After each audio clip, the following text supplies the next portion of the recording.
Welcome once again to the Radical Imagination. I'm your host, Jim Vrettos, and I'm a sociologist who's taught at John Jay College and Yeshiva University here in New York City.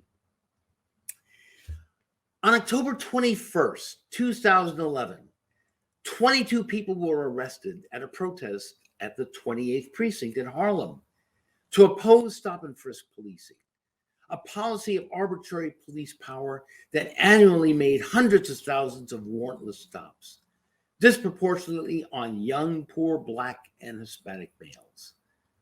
The protest was the beginning of a movement of escalating nonviolent civil disobedience to stop and frisk.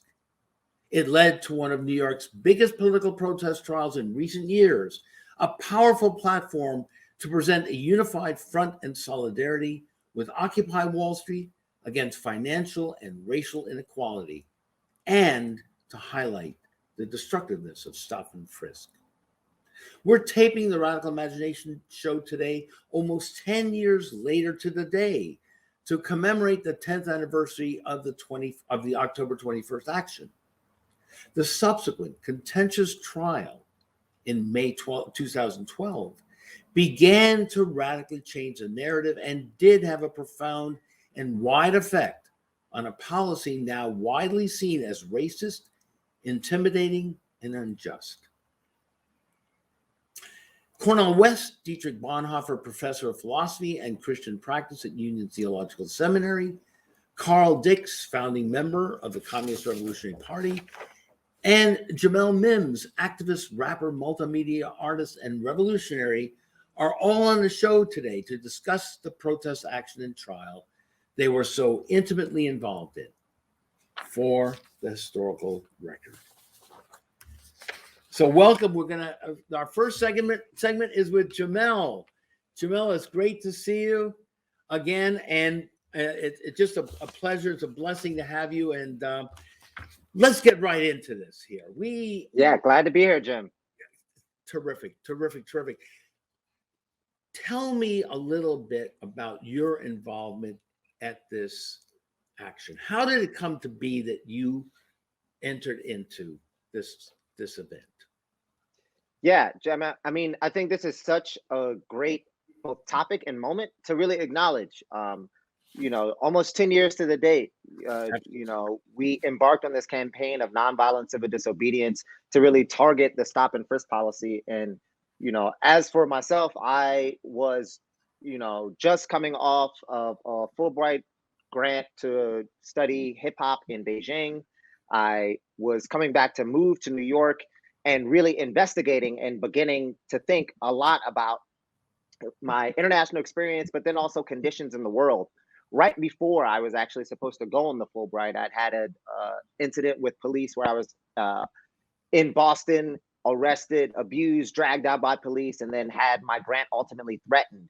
And this was really a defining moment for me, both of that process and of like my postgraduate life and postgraduate career. And it would be that moment that I would really reflect on when in the summer of, I guess this was the summer of 2011, in a meeting with Cornel West and Carl Dix, where we were discussing the stop and frisk policy, discussing mass incarceration, which had been newly released from Michelle Alexander, the new Jim Crow. And I'd been doing a lot of work with Cornel and Carl around organizing a series of discussions and dialogues that they had called "What Future Is There for the Youth?" And in this particular meeting in July, which incidentally was actually on Carl's birthday, I believe. You'll have him on the show. He can correct me if I'm wrong on that. Okay. All right.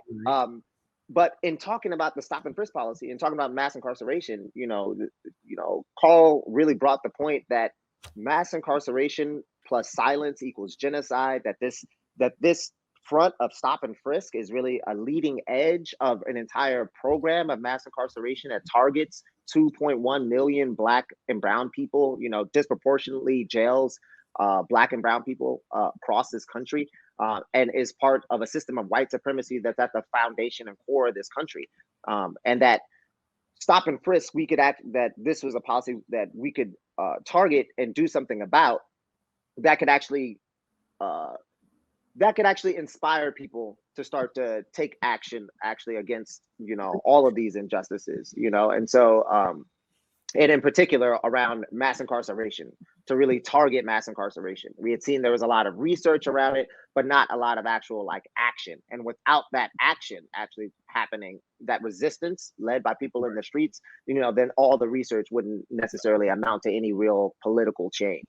And so that was really where my involvement with it came in. But because this policy had been around for a while, correct? Right. I mean, it's been around for a long time, and different terms people use for it, but that sort of policing. But why was this such an opportune time? And when did the numbers really start to ratchet up in New York City in particular? Administration, which police commissioner, who was really behind this policy in a sense? Yeah, well, I mean, it's Kelly. Yeah, right? so you have folks like Rudy Giuliani, infamously, it's Giuliani time, right? And these types of statements, or publicly saying, Giuliani time, referring to what police officers would say as they were cracking heads on Black and brown people and Black and brown youth. I particularly came pretty active around the shooting death of Marley Graham. But look, this is, who was a teenager in the Bronx who policemen ran into his home. There's someone who ran into their home, running away from the policeman. Policeman ran into his home, shot him in his home in front of his mom, in his bathroom. And this happened right in the Bronx. And I remember that being a pretty one that really got me active. But there are literally, millions of these cases that happen, from the ones that result in shooting deaths, like Amadou Diallo. And in particular, in New York City, it's been a part of the policy of the NYPD, for years. I think obviously Giuliani comes to mind, but it's not something that's relegated to a particular mayor or institution. Again, I think there's the analysis of, Bob Avakian, revolutionary communist, who, as a member of the Revolutionary Club and Revolutionary, I take a lot of leadership from, has really made this formulation and analysis of this country really being founded on slavery and genocide, and that really being, a core feature of and congealing identity of the country. And so this is something you see. I grew up in DC, but I grew up with this experience of police officers going through, targeting me, going through my stuff. This is why what drew me into joining in on the action from a personal stance. But one thing that I came to understand was that actually this was systemic, and that you're not actually going to be able to reform this out of it. You're actually going to have to overthrow this system. Absolutely. But how did you come to give the call? Be very specific, because I was this at Riverside Church? Because I was at an event that you were all giving, Carl and you and Carl and Cornel, and you had a call, right, for people who were interested. Tell us about that, to join in this possible action. Yeah. I think you were referring to. I mean, we had been going out for weeks, right? I mean, I think this is one thing that I've been thinking about here, has just really been the history of this, and looking at 10 years, over the past 10 years, from where we are now, from where we were then. And this is, before Black Lives Matter actions were in the street, before social media and Instagram, and you're calling for protests in that kind of a way. We were on Twitter, we were on Facebook, we were sending emails and newsletters. We're going out in the streets, to folks at Occupy Wall Street, going up, passing out flyers. And really our aim was to really arouse people who were being subjected to stop and frisk to stand up and resist it. People who like myself, who had come from places like Washington, D.C., or growing up in places like here in Harlem, and would think that this was commonplace, and inspire them to actually stand up and resist it, and others to prevent them from being encircled, and to bring actually others into the fight against that, as part of raising this in society, right? And we were ultimately successful at doing that. But that call at Riverside Church that you're talking about was a part of that. But we were really going out to every section of society for them to join in on this. And I remember in particular going out to Occupy Wall Street, where this was the issue of stop and frisk or mass incarceration or what was happening in particular to Black and brown people was not explicitly a part of their agenda. And we were actually able to challenge them and bring this into their agenda. And that was, part of a huge reason why a number of people from there came to actually support this action. No. What you're pointing out, these are profoundly important points, because again, this is really before Black Lives Matter. Around the time, obviously, the Occupy is getting involved. But how did you specifically come up with the idea? Okay, we are going to the 28th precinct, and we are going to demonstrate, and we are going to get arrested and try to bring this to the attention of the public and raise consciousness and become a platform for this narrative to occur, which in fact all of that did happen. And it was a very important period of time, because the trial was over a week or so. So we had an opportunity to raise that consciousness. So give us a little, in the remaining moments we have, give us a little insight into the specific action to go to the 28th precinct. How did that come about?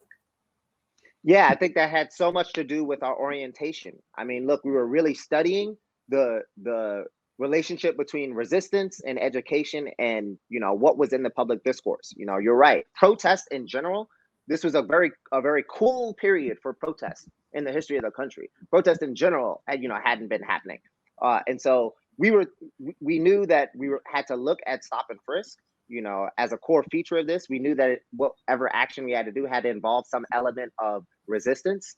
In that meeting where I described earlier, on Carl's birthday, Cornel leans over as a part of that meeting, I'll kind of never forget, and saying like, I think we have to do, something that involves like CD. And I'm kind of going in my head like, CD, like Carl Dix is right there. What do you mean CD? And he's like civil disobedience. and then he asked straight up, like, would you want to be down for something like that? And until that moment, I thought that was something that had really been relegated to like the archives and annals of history, or a period in the 60s. But when presented that opportunity, I was like, hell yeah.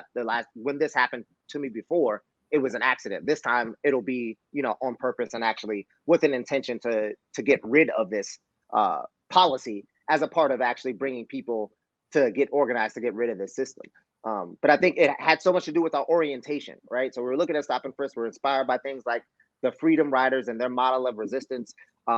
And that was really what we took a lot of instruction from. In deciding the 28th precinct, we were looking in areas that had the highest rates of stop and frisk. So we also took it to precincts in Queens and in Brownsville, Brooklyn. It was a very busy season of like going out to these precincts and essentially, both like symbolically shutting them down.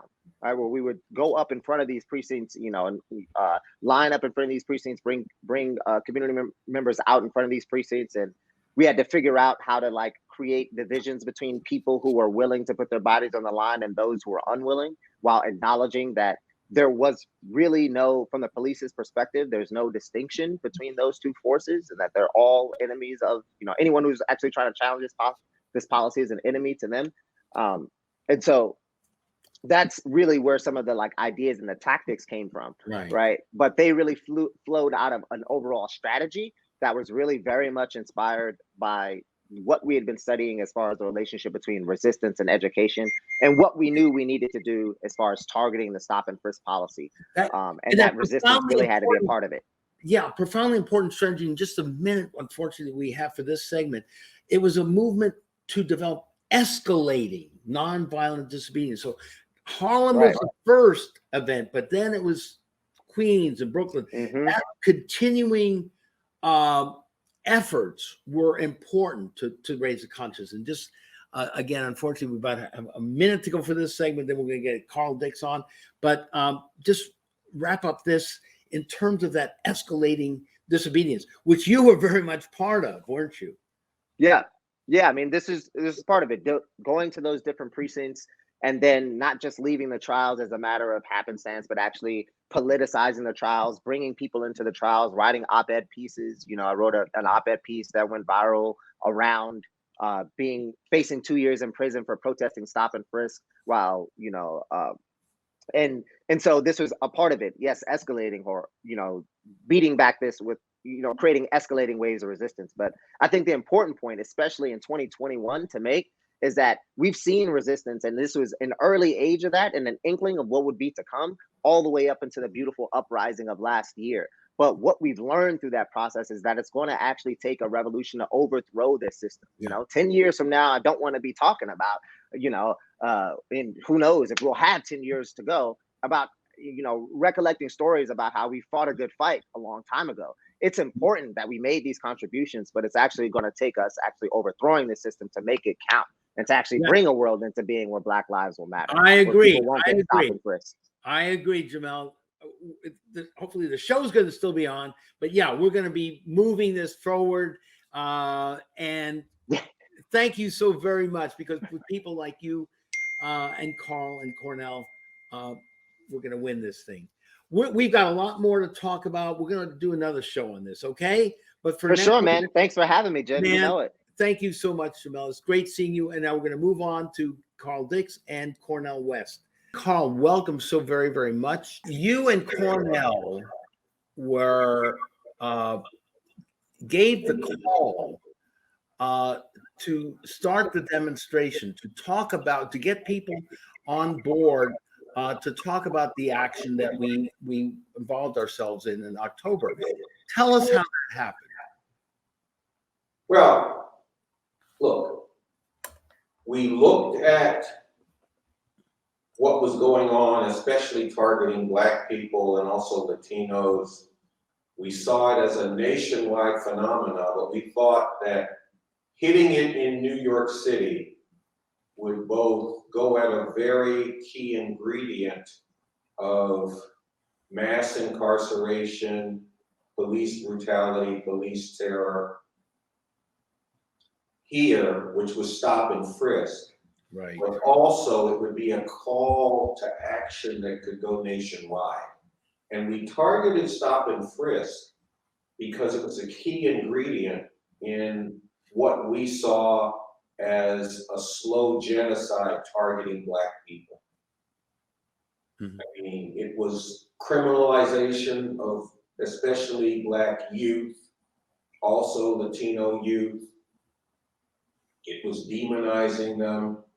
It was a key part of the pipeline to getting hundreds of thousands of Black and brown people into prisons across the country. And see, when I say slow genocide, a lot of people be like, oh, he's just trying to hype it up. No, I am being scientific. The actual definition of genocide is putting a grouping of people in whole or in part in situations where they cannot survive or thrive as people. And that is what this system has been doing to Black people for decades. Absolutely. But Carl, because I want to make, this is for the historical record. We want our audience, everyone watching this, to understand very specifically what happened. You had been thinking about this. It also seemed very spontaneous that this happened, right? I mean, there was this call to action, and then we met in the restaurant the next day, a few of us. And I mean, let's just really break it down so people can really feel that they're there with us, and step by step how this really took place. Okay. We actually held a meeting in the summer. It's on July 31st. I remember the day, because it happens to be my birthday. And it was at that meeting that we laid out this analysis. This is a slow genocide. We have to act to stop it. If we allow them to put this down, they will be able to put people in a circumstance where they could not stand up, resist, and do anything about anything the system wanted to do to us. Cornel was at that meeting. There were only about 11, 12 people. Cornel was one of them. There were a few other people. We decided we wanted to target stop and frisk, and we publicly made the call the anniversary of the Attica prison rebellion because of what Attica meant in terms of resistance. So there was planning that went into this, but there was also spontaneity because we put the call out not knowing who, if anybody, would respond. And we did have that meeting in the restaurant up in Harlem, and then we walked very slowly, because Cornel always has to walk slowly because everybody wants to stop and talk to him. We walked slowly up to the site, and there were like 100, 200 people up there. People had already started talking. I remember the comedian, Randy Credico, was up on the mic at the time. Had no idea he would be there. There were a lot of young people, including a lot of college students. We didn't know that they would be there. We knew we got the word out, but we were going to see who responded. And then we marched down to the precinct to do a civil disobedience action, and as a call for others to act, and as a statement of our determination to not let this go on. Right. We blocked the door to the precinct, and for a while, the police obviously didn't want to arrest us. And we were trying to figure out, what do we have to do to make this a real civil disobedience thing that they arrest us for? Then finally, they decided to arrest us and took us in. See, and in thinking about this, different people had different takes on it. You know, Cornel will tell you what he was thinking, but what I was thinking as a revolutionary and a follower of Bob Avakian, the revolutionary leader, we have a strategic approach to revolution, which we call fight the power and transform the people for revolution.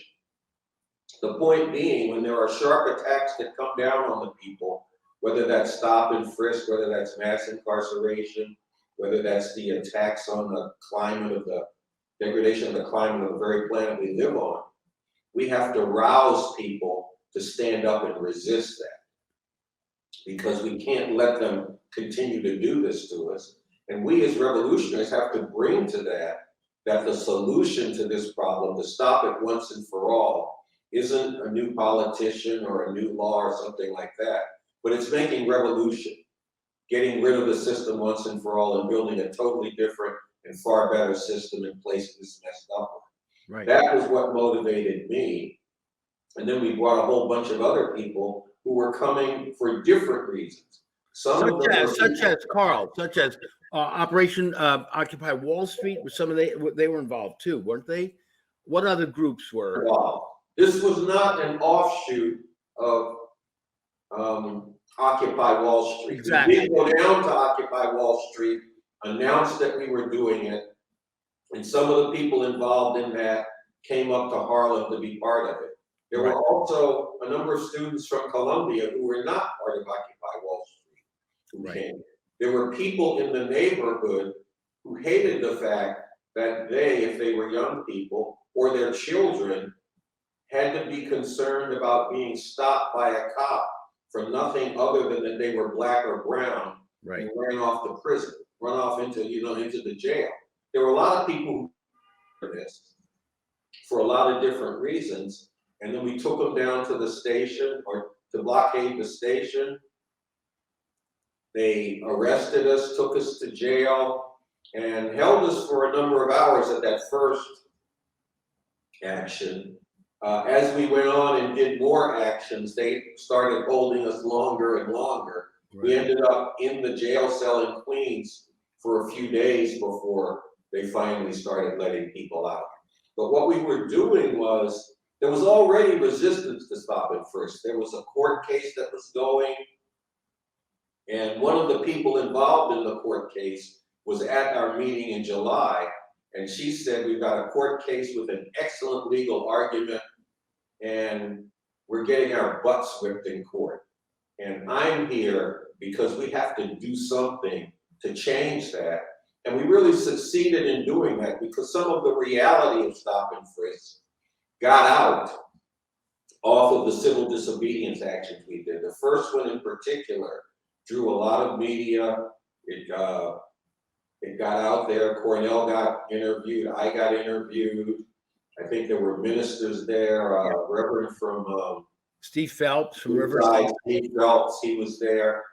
There were people who drew the media, and then people started hearing, well, this is the reality. If you're black or brown in New York City, then because you're black or brown, the police can come and stop you go through your pockets and take you off to jail for any reason they come up with, or no reason at all, except for the Right. fact that you're black And or red. and what was so important, again, you raised a number of important points here.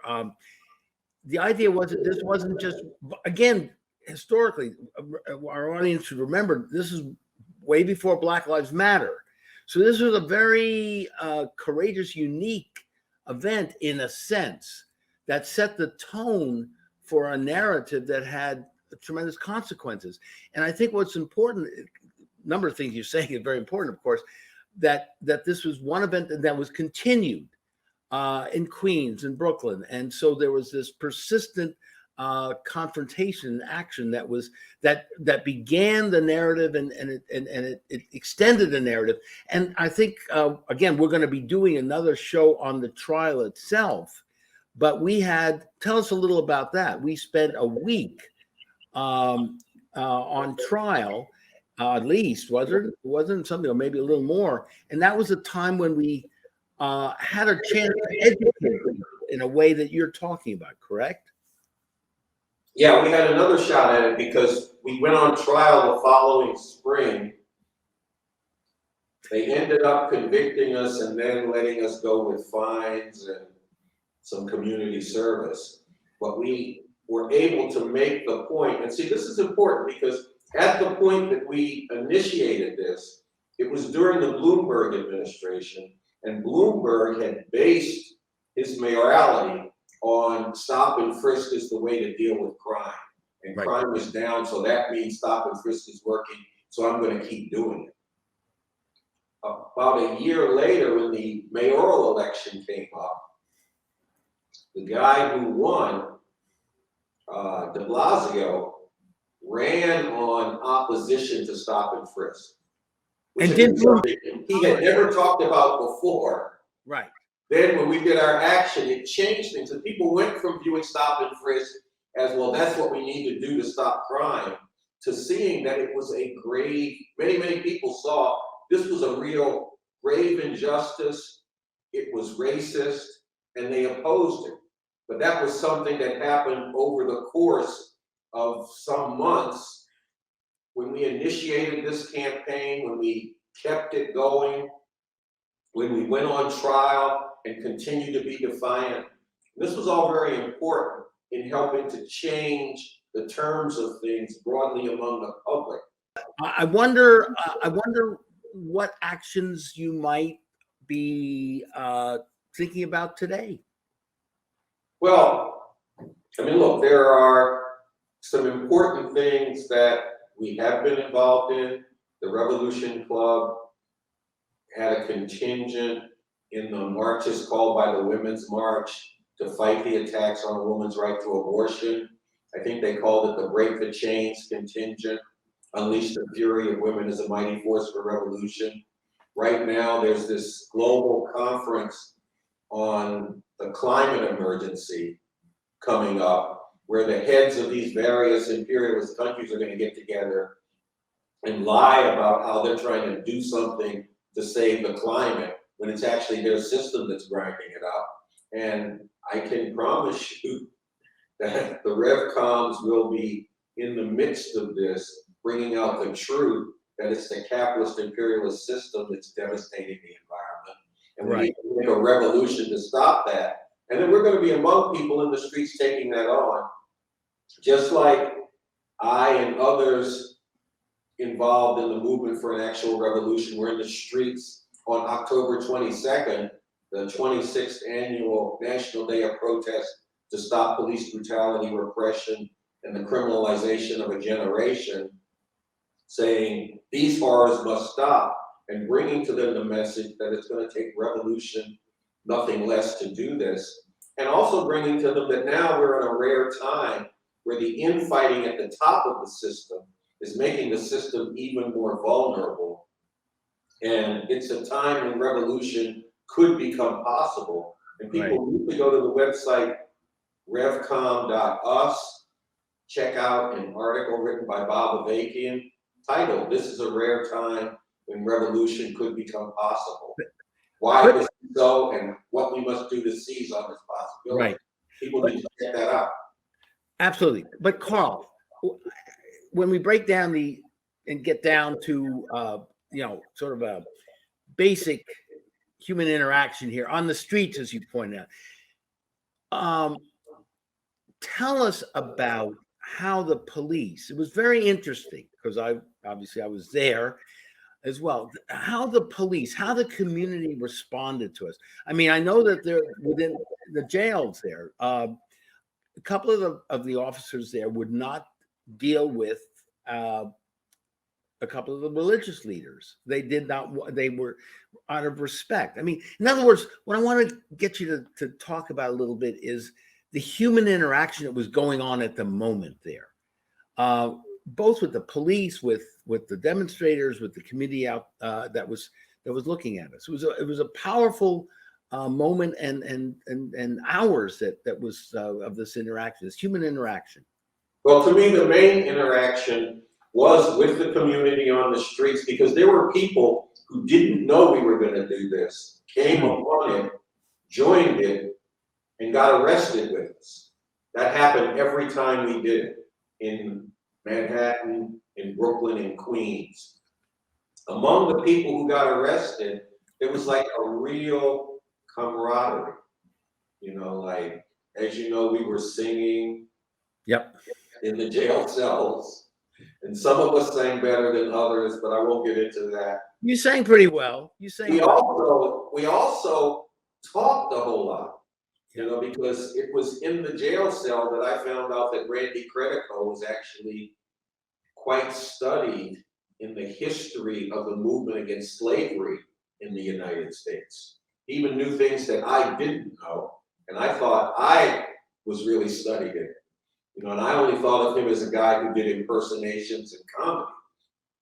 The young people came at it in their own way, and I learned from that, but then some of them learned from the way some of the old heads, like myself and Cornel, came at it, including choices of songs. Because the young folks, they had the popular songs of the day, and they had them reeled down. Right. But there weren't that many of them that were actually talking about the horrors of this world and aspiring for a new world. And they had to learn from us about how there was a time when that was a regular part of what singers and musical groups dealt with. It wasn't always the case, but in the 1960s, things changed into the 70s. Then it went back to love and bop-de-bop. And, you know, you got different people doing different things. That was very important. Now, I mean, look, whenever I'm in a situation of mass arrest, I find that you run into cops who come at you differently. Some of them come at you real brutally and viciously. Some of them express some sympathy with you. And if you're in amongst different people, they'll treat some of the people differently than others. Some of you they'll look at as the regular people that they demonize and criminalize, and others will be like, oh, Reverend so-and-so, or Dr. Carl, we just have a couple of seconds. What you're saying is very important. The revolution occurs at a lot of different levels, and it is a very, very powerful human interaction that needs to happen. And I'm so proud to be part of it, and I thank you so very, very much for the charge and the call that you made. And I respect and love you so very, very much for a lot of things that you're doing. Thank you again. And we're going to move on to Cornel West now. And thank you for having me on, Jim. Thank you. Thank you again. Well, we're going to now have Cornel West on, who also answered the call for the Stop-and-Frisk demonstration event and subsequent trial that we had in May of 2012. And this was the event that occurred in October of 2011. And of course, we're commemorating the 10th anniversary for that. And I think it's so important to try and put this event and demonstration and protest in some sort of historical perspective, spiritually, morally, politically. And so we're so blessed to have Cornel here to help us really understand what happened just about 10 years ago from this very day. So Cornel, as always, love to see you, and thank you so very, very much for being on The Radical Imagination. Well, my brother, I always salute you. You're such a powerful force for good, though, man. And last time we were together, our precious brother Stanley Aronowitz, who was passed away, we shall Yeah. never forget him. He was on the show. We were all together.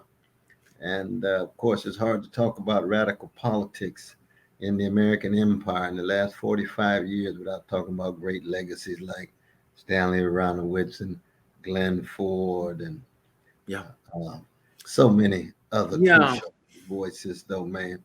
You and Brother Steve Phelps. And anytime Carl Dix calls, I come running. He's a brother of great integrity. We've been in and out of jail on many occasions. Me bearing my own revolutionary Christian witness, he bearing his own revolutionary communist witness. We have our disagreements on certain issues, but we're together all the time when it comes to fighting for poor people in America, fighting for working people and Black people and others. And I think what happened was that it was clear that the repression of the nation state in terms of police brutality and police murder was not just intensifying, but most importantly, becoming more and more visible Mm. under neoliberal rule of a Black president, a Black-faced head of the U.S. empire. And so we had both a critique of Obama neoliberalism as well as a critique of predatory capitalism, as well as a critique of American militarism, but in the end, trying to be part of a social movement, trying to be part of an organized effort to bring power and pressure to bear so that working and poor people can be empowered. Yeah. So there was this. You had a meeting on. It was at Riverside Church, correct? And you made a call to meet in a restaurant in Harlem the following day to discuss possible action. And I That's right. think 5 or 6 of us showed up, and it blossomed from there. So was it that spontaneous? Was there some strategies, long-standing ideological strategy, or was it a combination? Well, that's a good question because all I recall is receiving the call from Brother Carl Dix. And we had done a number of things together before. Right. But when I got the call, I don't know whether they had already been in consultation with each other, in conversation with one another, or whether it was more spontaneous. But I know once we decided to meet, and you recall you were there, that Yep. we had this continuous solidarity together. It was across race, Right. it was across religion, but we were going to go to jail with smiles on our faces, with fighting fire in our hearts and souls on behalf of our Black brothers and brown sisters and poor people who were being mistreated with arbitrary police power. And that's what we were highlighting more than anything else. And it was so it was the right time. I mean, you never can tell about these social movements. That's And again, right. it was the idea of at least getting things started, because again, very important. This is before Black Lives Matter, for our audience to understand. So this was something before all of that. This was unique. This took some creativity and courage and combination of forces. So we made our way to the police precinct, 28th precinct, right? We had a rally at the state office building there, and then we made our way, and we picked up people along the way. So by the time we got to the precinct, there were a couple hundred people at least outside. Absolutely. So it was a very powerful, what's the word? Drama that was going on there, Yeah. human drama that we became part of. And so I'd like you to touch on that a little bit from again your revolutionary Christian perspective, and eliciting the goodness of people that began to pour out. And yes, you mentioned about the religious. You told me to put on the kippah, and I did, and I got referred to as Rabbi, and also in the jail. Now I haven't been bar mitzvahed yet, so I've got to still go there. But it was hey, I became a rabbi without getting bar mitzvahed. But no, a genuine rabbi loves the people and is willing to serve and sacrifice. Absolutely. So that's what happened. So how did we tell us how the people responded to us, the community itself, and some of the police officers as well? Well, it was a very, very strong, supportive response. There's no doubt about it right there in Harlem. We had to keep in mind it was a spillover too from Occupy down in Wall Yes. Street. Yes. And we had some of the Occupy, the ghetto, Occupy the hood, Occupy the Black community that was part of this. We're trying to connect the critique of avaricious Wall Street gangsters that had embezzled so much and got away with murder in a number of different ways in 2008, 2009, with the police power on the ground that was arbitrarily stopping and frisking so many young youth of color. And the connection of the critique of predatory capitalism and the critique of white supremacy had to be brought together and intertwined. But there was a beautiful response, you remember, in Harlem. And when we got in front of that precinct, it got pretty tight and things got pretty tension ridden. Let's put it that way. Yeah, good way of putting it. But people were basically cool about it too. Mhm. We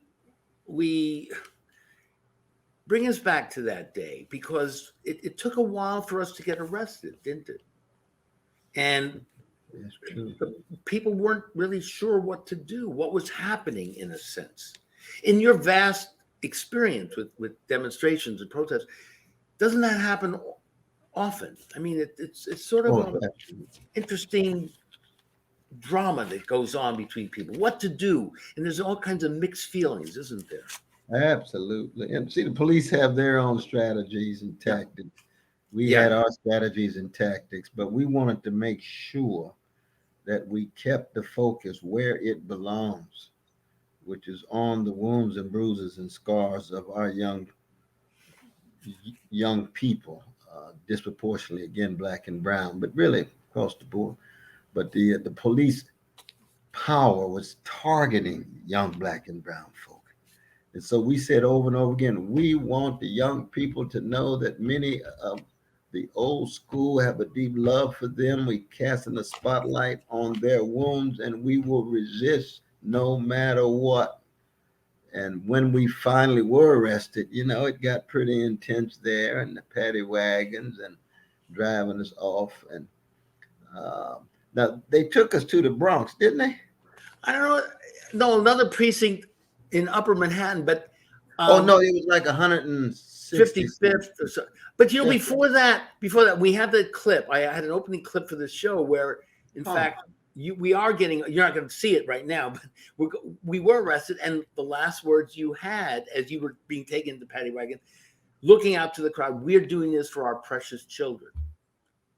And as teaching also at John Day, I had a number of police officers who said the same thing, who said that they were being put in positions of being disrespected by the community and young people too. And again, but you're right. It got a little edgy there in the paddy wagon, and to put it mildly. Absolutely. But I must say this, though. I do recall that when we were brought back downtown Manhattan and went to court, and they threatened to put us in jail for, what was it, 60 days and 90 days. It got pretty serious. We had some good lawyers, because if we had lost, we would have spent some good time in the cells, though, man. Not just 6 or 7 or 8 or 10 hours. We had 2 months. We would have run out of Motown songs to sing. I mean, exactly. We would have gone which is what through we did, the Motown archive after the first week, and we'd have had many days left, my brother.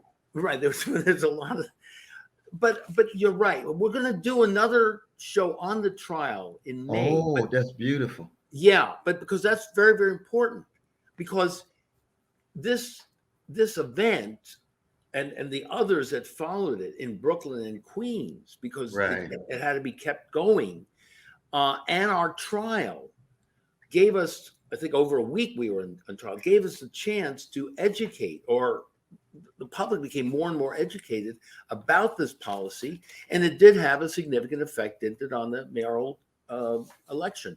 Oh, absolutely. And then what also happened was that Brother Sharpton and company, Brother Ben Jealous and company, decided to have a march after we had marched, after we had been on trial, and after we had gone to jail and had a possibility of spending 2 months in jail. That cast some limelight on it. That particular march commanded more of the mainstream press than our getting arrested. Do you remember that? I do, and I wanted to ask you about that, the response by the media, which so often shapes the Absolutely. narrative. And I wanted you to get into that a bit because it's important.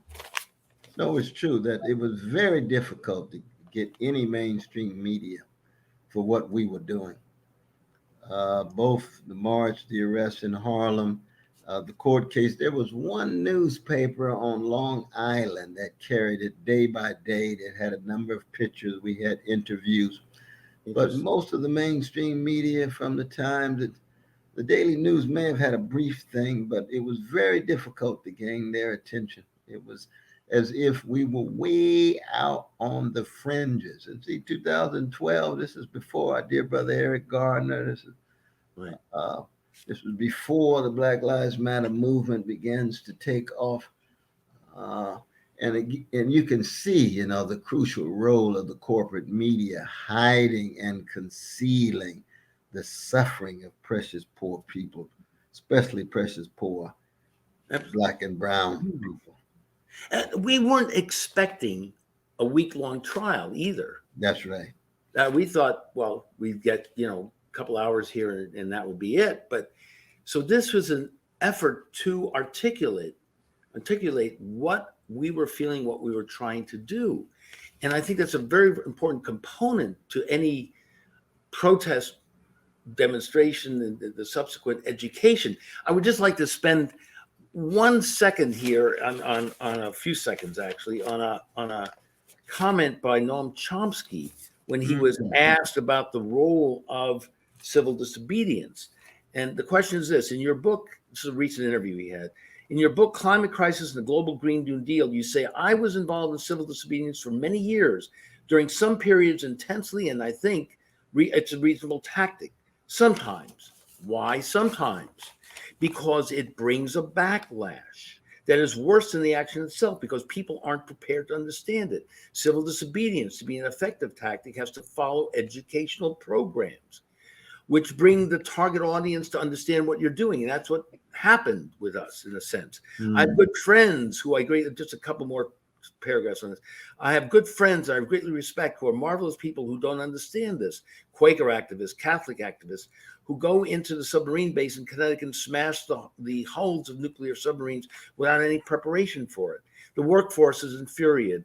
Why are you taking our jobs? What the hell are you doing? They go to trial. They get to stand up and say, God made me do this, or whatever it is. A lot of movement resources are devoted. That's civil disobedience from really marvelous people who just aren't thinking that civil disobedience is a tactic. It's a principle. It's not a principle. It's a tactic undertaken to try to protect victims. That's when you undertake it. So that's what you've been mentioning too. You and others and us, we were trying to protect people, weren't we? Protect and to cast a limelight on their plight, predicament, and situation.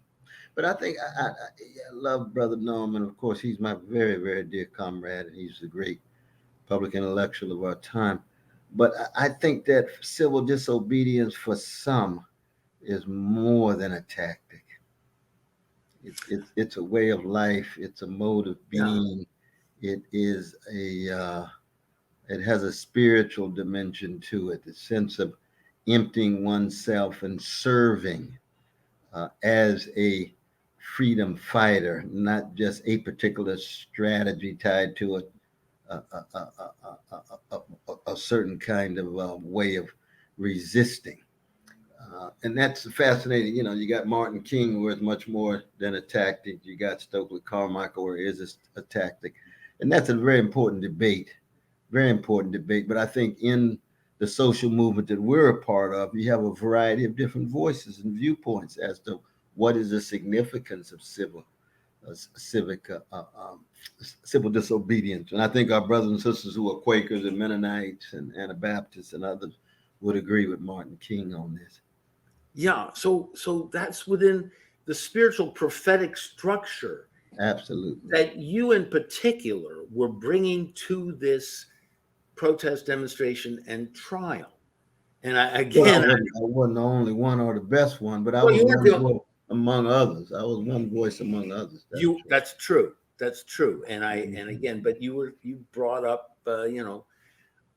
Jesus as the brown-skinned Palestinian Jew, and so making references to that as part of what we were doing as well. Standing as up for an act of the love, franchise. as a way of making love concrete and putting your body on the line to let folk know that the love you proclaim and declare for them has a content and a substance that takes the form of action.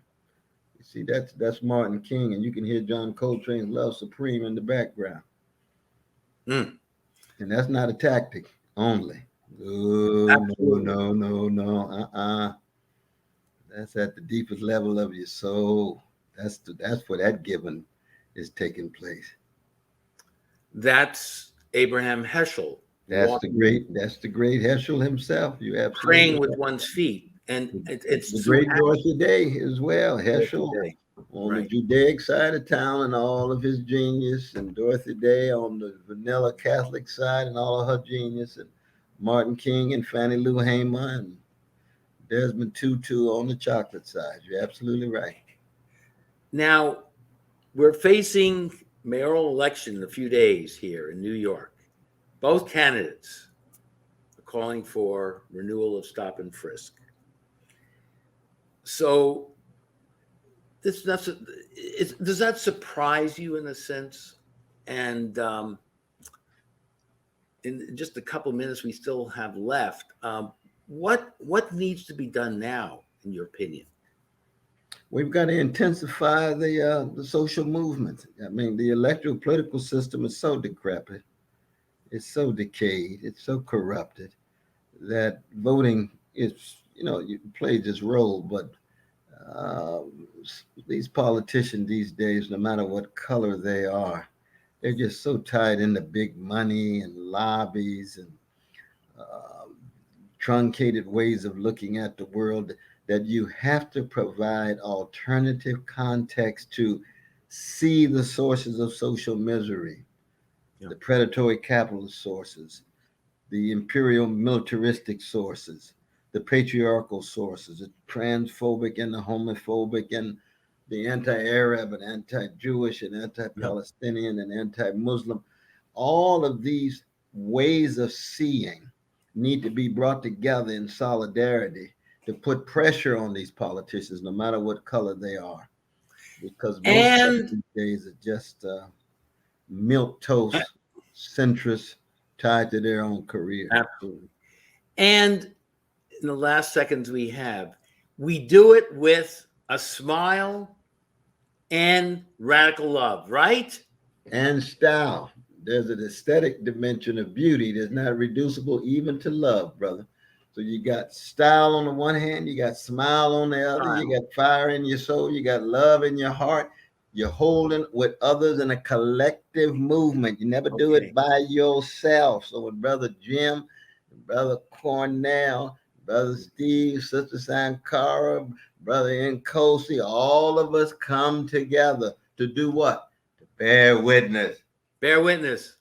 All right, man. Beautiful as always. Nkosi, bear witness. We're bearing witness. All right, man. Love you so much. Love you, brother. Be Stay well. Strong. Stay strong now. Okay, man. Take care. Thank you so very, very much. We'll see you next week. This is Jim Vrettos for The Radical Imagination. Yeah,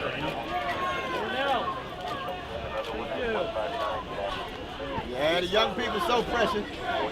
Young people of all colors, they so precious. We love them. We love them. We love them. See you soon. See you soon. Well, you got the...